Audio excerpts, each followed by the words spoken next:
Hi everyone, I'm Roger from Werewolf Radar, and we're going to take a little look at Wikihow's How to Remove a Curse. Before we start, remember to subscribe to our channel, listen to the podcast, and let's have some fun looking at how to remove a curse. Wikihow is a great place to learn how to do some great things. I myself have learned how to tie a double Windsor knot for my buddy's wedding. From Wikihow. They have how-tos on how to change your car's oil to smiling, in fact. But something that has caught our eye here at the Radar is Wikihow's How to Remove a Curse. That's right. A Wikihow on how to remove the curse that's making your eyes bleed and your nightmares scream. Like, who signed off on this page? Was it like an actual editor of the site sending out the request? I need 1,000 words on how to remove curses and 4 graphics for each method by midnight tonight. I would like to think that the people who created this Wikihow on how to remove curses only brought us the best methods, but that does not seem to be the case. Method 1. Taking a salt bath. So step 1 requires you stirring in 273 grams of salt and 32 grams of baking soda into a bath. Now this is definitely normal enough. Like, I can see how maybe giving yourself a salt bath would like help cleanse you of evil spirits, you know, like the salt getting into your skin, it's absorbing the negative energies. And this method says that you don't have to be exact on your salt measurements either. So I say fuck it, just throw in the whole box of Morton salt. Get yourself clean. Says Epsom salt, sea salt, Himalayan salt. Why is there no kosher salt on this list? Step 2. Recite a spell before getting into the water. It wants you to raise your hands into some sort of spell or prayer form. I guess religion doesn't matter on this one because, I mean, it says prayer form or just raise your hands over the water. Step 3. Visualize positive energy entering the water. This is a positive energy. Feels good. Enter the water, good feeling. Enter it. Put on some yummy. Relax water. Looking at this, positive energy is completely different than what I was thinking. Like, when I was picturing positive energy, I was definitely picturing, like, you know, good feelings, not picturing a laser beam of white energy exiting my skull and penetrating the water. Step 4. Soak in the tub. Just sit back, put on some Sia, and enjoy. Method 2. Smudging your energy. Smudging your energy is a real classic way to cleanse one's soul. Step 1. Crystal sweeping. Sweep a selenite wand down and away from your body. Kind of like, you know, brushing it away. Smudging that demon energy away. Guess by that same logic, you could sweep up the demon energy and become more powerful than you could possibly imagine. Come to me, demon dust, I shall become all evil. Step 2. Burn some sage. So burn some sage. We've all seen it be done before a million times. You just light some sage in a fireproof container, typically get a feather, and kind of like waft the smoke over your body. Oh yes, you are going to smell like sage smoke for a solid week. There's no getting that out. People will know that you're into smudging. Step 3, say a prayer or a spell. Once again, I don't think that this part really matters, because if it did matter, it wouldn't be either or. It'd be like, say a prayer to your god and only your god. But I'm not exactly a witch or a warlock or a high priestess of any religion. Now, both of those ways are kind of like your standard ways of cleansing oneself of a curse or negative energies. These other two, though, are where things kind of take a turn, definitely for the more black magic. You'll see. Casting a simple candle spell. So here we have just a little candle spell. Step 1, put a candle into a bowl. Says to use a black candle, which I don't think you should use. It seems really evil to use a black candle, but I'm sure there's a method. I do like here that it says that it suggests places to buy black candles for spell casting are magical supply stores and department stores. So I guess that Target and Morgan's Macabre Magical Mansion, Emporium, and Warehouse are in a competition for magic users. Step 2, sprinkle salt into the water.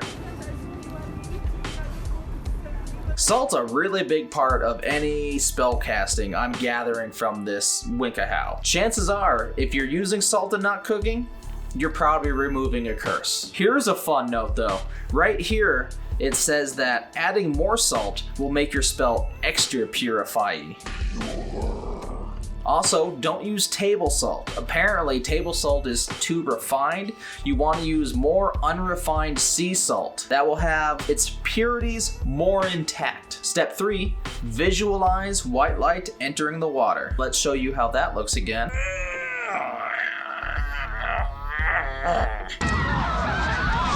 And now we have my favorite part that doesn't seem to truly matter at all. Say a random prayer or spell. The most important part about this spell though is that you have to be there the entire time the candle burns. You will know you're doing this part correctly when you just look like this. So here we have where this spell might be taking a more sinister turn. So step 5. Break the candle and bury it outside in a shallow grave. Dig a shallow hole and bury the candle. Once again, I don't know about this. It really seems like these are the steps that you would do if you were to create some sort of cursed fruit. Step 6, pour the water around the buried candle in a circle. Important note, the salt water may kill the grass. Another important note, fuck the grass, I'm trying to cleanse my soul. Our fourth method is of course building a mirror box. Something that I thought you should only do if you wanted to harness little parts of the devil. Step 1, get a small box. The guide suggests you grab an Altoids tin, and I love it. Altoid tins, great for holding mints, great for holding weed, great for holding curses. Also, make sure your box is cleaned. Wipe it down with a wet cloth. Honest note. Step 2, buy a small mirror. You're gonna want to go to any mirror store. Ask for a mirror the size of the weird box you're holding. They're not gonna ask any questions, I assure you. My favorite note on this one is that you're not supposed to see your reflection in the mirror you're installing into the mirror box. If you do, you are to burn white sage immediately and pass the mirror through it as you waft smoke onto the mirror. Do not see yourself in the reflection of the mirror. Step 3, glue the mirror. Now when you're gluing the mirror into the box, it says to use a black cloth to avoid seeing yourself in the mirror. Some people also break the mirror before putting it into the mirror box. Wait, wouldn't that just get you 7 years bad luck on top of the curse? Step 4, put a representation of the person who cursed you into the box. The representation can be a photo, a small doll, a piece of hair, an item of theirs, their name, photo, piece of their hair, personal possession. Are they telling me to stalk and terrorize the person who is my enemy? Put a candle on the box. Make sure it's black. Don't see how that's gonna be good. Step number 6. Spell or prayer, doesn't matter which. Step number 7, light the candle and let it burn out. You have to be watching it the entire time, of course. It says straight up, this could take a while depending on the size of your candle. So I guess if you got a big curse you're trying to get rid of, this is gonna be a multi-hour affair as you watch this candle burn to nothing. And it says you have to watch it the whole time. I can only assume because if you don't, goblins will come out of the hole in the wall, kick the candle over, and start a house fire. In conclusion, the first 2 methods of this guide generally seem to be good advice for cleansing your soul or at least just relaxing. Baths and meditative rituals have been proven to help one's relaxation and focus. And I guess curses as well. It's the last two methods that I'm very wary of. They involve what I previously thought were literally steps to summon the devil. It's like the first two methods are totally legit, but they're just there to trick you into doing the last two methods, which will break open the seal of Canarsh. Just be careful out there. There are good methods to remove curses, and then there are some very sketchy methods. And while I'm sure, like everything, it's the person doing it that makes it evil, essentially.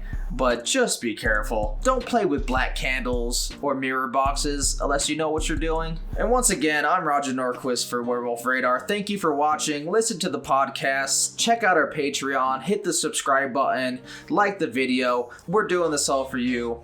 Right next to me right here, what do we have? That's our patrons. Thank you guys very much. Punch the sky, Spaceman Joe.